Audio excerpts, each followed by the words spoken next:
So there's a big gap in between still the way that people think work is performed in the field versus how it actually is performed. So that gap that we talk about in these kinds of meetings with other speakers is clearly there. And that is a really tough one to overcome, particularly if you've been successful in your business. You may not feel the need that you have to change. I mean, we can be coming in and saying, hey, you might want to change. And they may be looking at you going, we've been very successful. Why are we changing?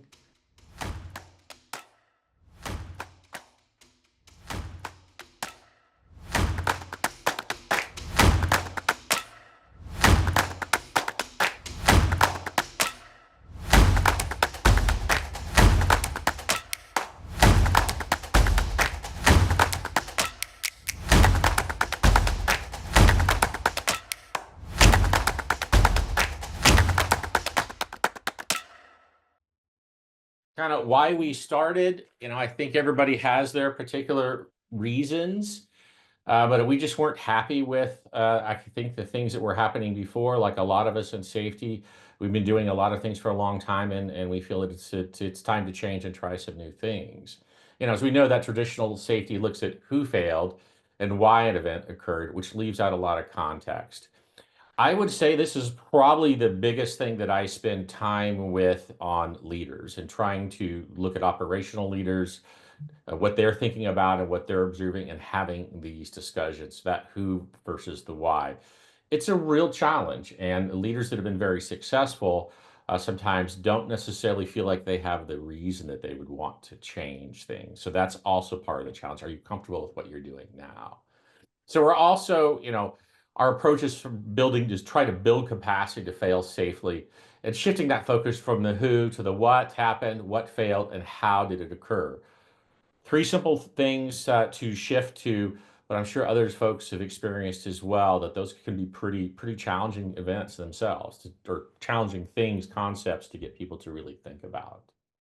Kind of the various elements that we have, we've got our human performance principles, which is the underlying concept of the whole thing.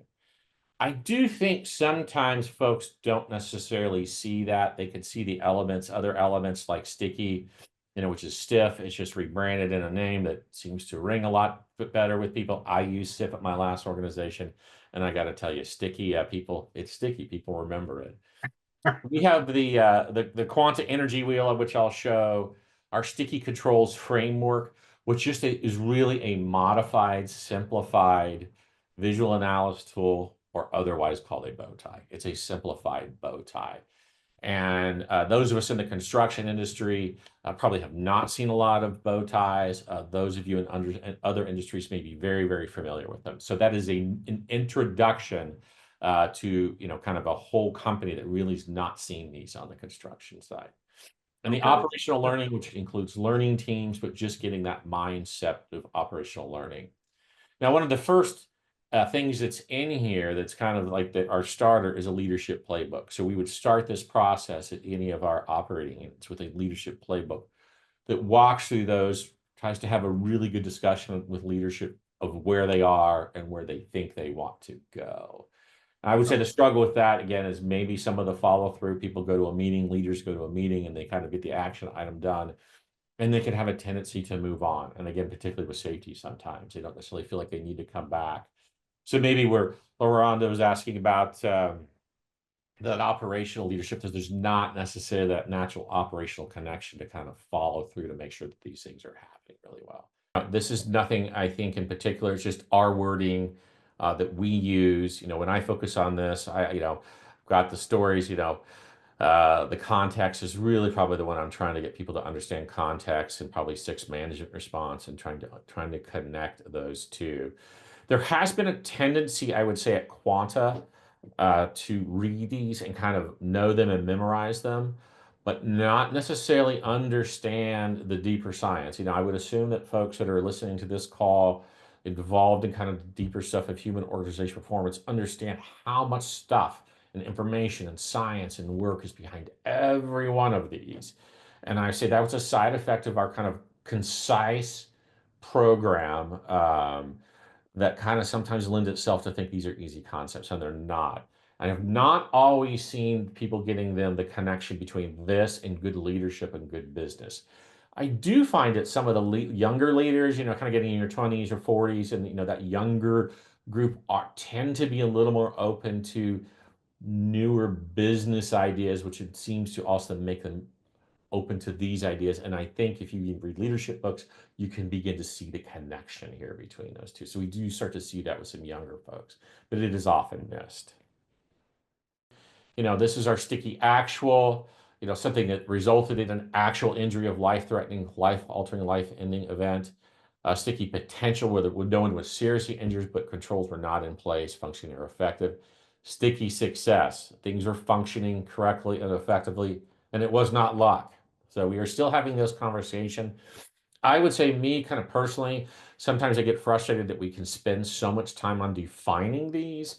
I've been in safety for, gosh, for 30 something years, and I do honestly get frustrated with some of the statistics. It feels like whatever statistics we start to use, we start to bring in our history of the OSHA recordable and kind of the negative way that that's been used or potentially weaponized on occasion.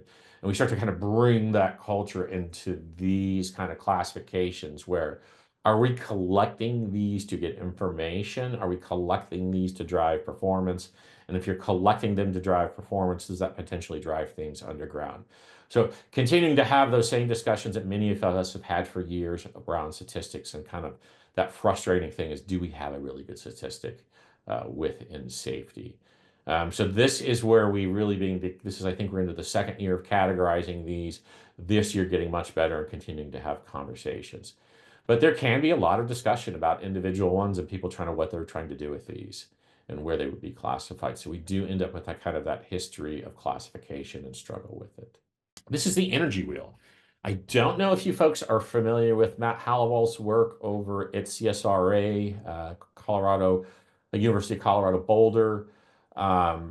We rolled this out. This seemed to be a really big hit in getting people to focus on hazard recognition. If you don't use this tool, CSR estimated you pick up about 45% of hazards. If you use the tool, you can pick up against safety.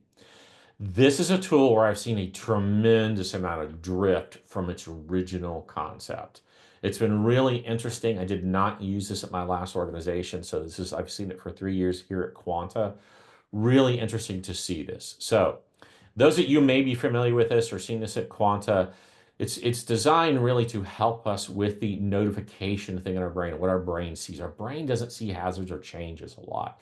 So this helps us walk through. I see people often, they think you have to identify everything, or people are doing it kind of on their own in a room. This is really designed to be done as a group just to help you get to notice things.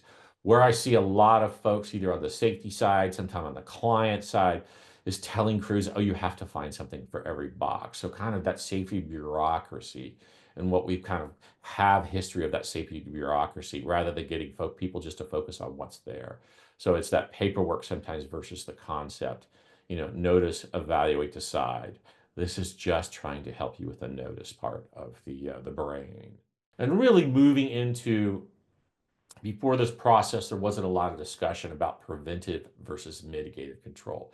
Preventing something from happening, and the mitigative, the energy has been released. What helps protect the people? So this has been really, really healthy for us as an organization. If anybody's been through this process using visual control analysis, bow ties, any of those kinds of things, finding how often you have really light mitigative controls and how much prevention you're putting in. So this has been really helpful for us to identify kind of our status quo. It's not about fixing the workforce, changing or fixing the workforce. I'm still, I'm somewhere 50-50, where a lot of folks maybe don't realize it, but the words they use are about fixing the workforce and not understanding the workforce and building the capacity, still understanding that. So we still have a lot of work to do with that, really at the core, but we're making progress. I mean, it's one of those things. I've been in this business for a long time. I can see the slow progress year after year.